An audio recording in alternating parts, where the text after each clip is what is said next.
Siapa yang tidak kenal dengan negara Korea Utara? Negara ini adalah salah satu negara yang terkenal dengan kebijakannya yang cukup kejam dibandingkan dengan negara lain. Dan segala kebijakan tersebut memang selalu menarik perhatian dunia. Kehidupan yang ada di Korea Utara tidak mudah dilihat atau terekspos keluar dari negara tersebut, menjadikan negara tempat lahir Kim Jong-un ini sebagai salah satu negara yang sangat tertutup, sehingga tidak membiarkan informasi lain bocor keluar dari negara ini ataupun sebaliknya. Media Korea Utara sangat dikendalikan oleh pemerintah, meskipun konstitusi Korea Utara menjamin kebebasan pers dan kebebasan dalam berpendapat. Tetapi kenyataannya pemerintah Korea Utara melarang pelaksanaan hak-hak tersebut. Hanya berita yang mendukung kebijakan pemerintah yang diizinkan. Sementara berita yang meliputi masalah ekonomi dan politik di negara Korea Utara atau kritik terhadap pemerintah Korea Utara sangat dilarang. Selain menjadi negara tertutup, negara ini juga menjadi negara dengan beberapa peraturan aneh dan menarik yang tidak ada di negara lain.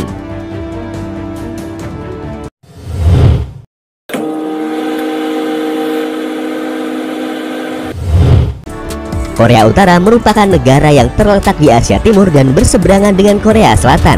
Negara ini mempunyai luas wilayah sekitar 120.540 km persegi, dengan jumlah penduduk diperkirakan mencapai 25.368.620 jiwa. Negara ini adalah salah satu negara dengan penganut paham komunis.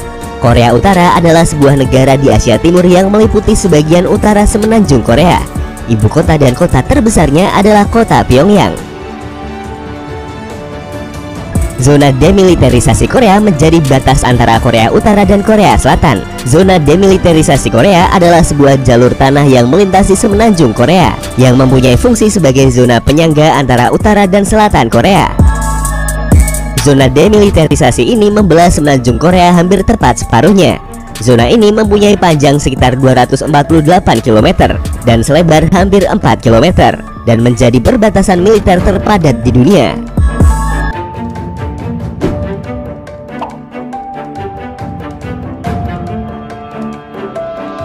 Sejarah dari negara Korea Utara dimulai saat Jepang menyerah di akhir Perang Dunia Kedua pada tahun 1945, sehingga membuat perpisahan antara Korea di garis 38.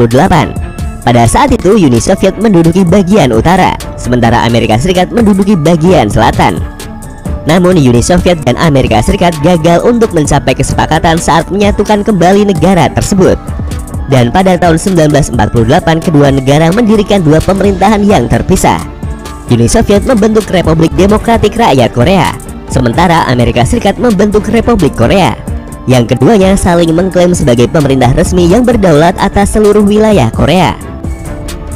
Puncaknya pada tahun 1950 Perang Korea pecah, sehingga pemisahan garis di paralel utara ke-38 digantikan menjadi zona demilitarisasi Korea.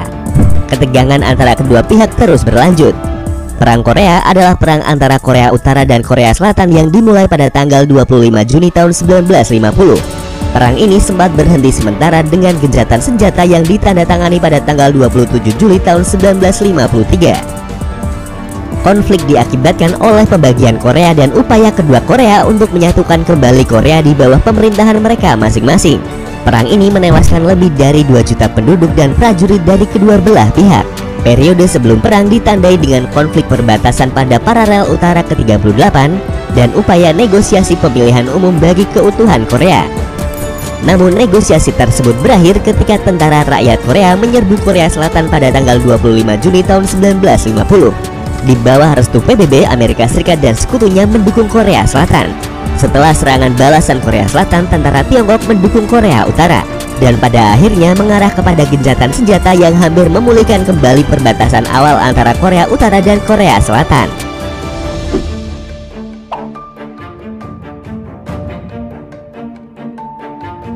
Kim Il-sung lahir pada tanggal 15 April tahun 1912 dan meninggal pada 8 Juli tahun 1994 pada umur 82 tahun.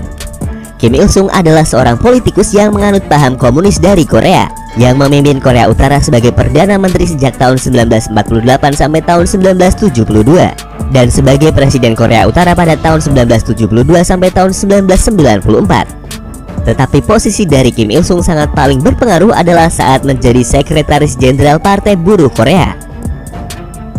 Dalam konteks pemujaan kepribadian, Kim Il Sung secara resmi disebut sebagai pemimpin besar, dan menurut konstitusi Korea Utara dia adalah presiden abadi negara tersebut. Hari ulang tahun Kim Il Sung menjadi salah satu hari libur di Korea Utara. Dan setelah meninggal, putra Kim Il Sung yaitu Kim Jong Il menjadi penerusnya. Kim Jong Il lahir pada tanggal 16 Februari tahun 1942 dan meninggal pada 17 Desember tahun 2011 pada umur 69 tahun. Kim Jong Il telah menjabat sebagai pemimpin Korea Utara sejak tahun 1994. Dia menggantikan ayahnya Kim Il Sung yang telah memimpin Korea Utara sejak tahun 1948. Kim Jong Il diangkat menggunakan sistem di mana dia adalah satu-satunya calon pemimpin. Kim Jong Il yang mendapat julukan sebagai Dear Leader juga menjabat sebagai Ketua Komisi Pertahanan Nasional dan Sekretaris Jenderal Partai Pekerja Korea. Sama seperti ayahnya Kim Il Sung, ulang tahun Kim Jong Il juga dirayakan sebagai salah satu hari libur di Korea Utara. Setelah Kim Jong Il meninggal, kekuasaan selanjutnya dipegang oleh putra dari Kim Jong Il yaitu Kim Jong Un. Kim Jong Un adalah pemimpin tertinggi Republik Demokratik Rakyat Korea atau yang lebih dikenal dengan Korea Utara. Kim Jong Un lahir pada tanggal 18 Januari tahun 1983. Sebelum menjadi pemimpin Korea Utara, dia pernah menjabat sebagai sekretaris pertama Partai Buruh Korea, ketua pertama Komisi Militer Sentral, panglima tertinggi Tentara Rakyat Korea, dan anggota Presidium Politbiro Partai Buruh Korea. Kim Jong Un secara resmi dinyatakan sebagai pemimpin tertinggi Korea Utara setelah pemakaman kenegaraan ayahnya pada tanggal 28 Desember tahun 2011. Pada masa kekuasaan Kim Jong Un, Korea Utara mendapat perhatian dunia internasional atas program misil nuklirnya. Pada tanggal 7 Maret tahun 2013, Korea Utara mengancam akan melancarkan serangan nuklir preemptif kepada Amerika Serikat. Korea Utara juga mengungkapkan rencananya untuk melancarkan serangan nuklir terhadap kota-kota di Amerika Serikat seperti Los Angeles dan Washington DC.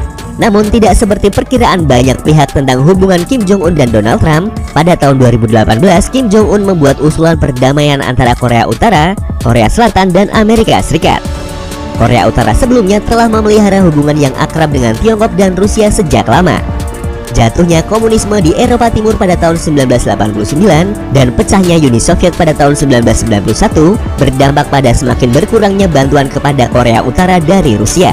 Meskipun Tiongkok tetap saja memberikan bantuan penting, Korea Utara tetap memelihara ikatan yang kuat dengan sekutu sosialisnya di Asia Tenggara, yaitu negara Vietnam, Laos, dan negara Kamboja. Itulah negara Korea Utara dengan paham komunis dan negara paling tertutup di dunia. Terima kasih sudah menonton dan tunggu video dari kami selanjutnya.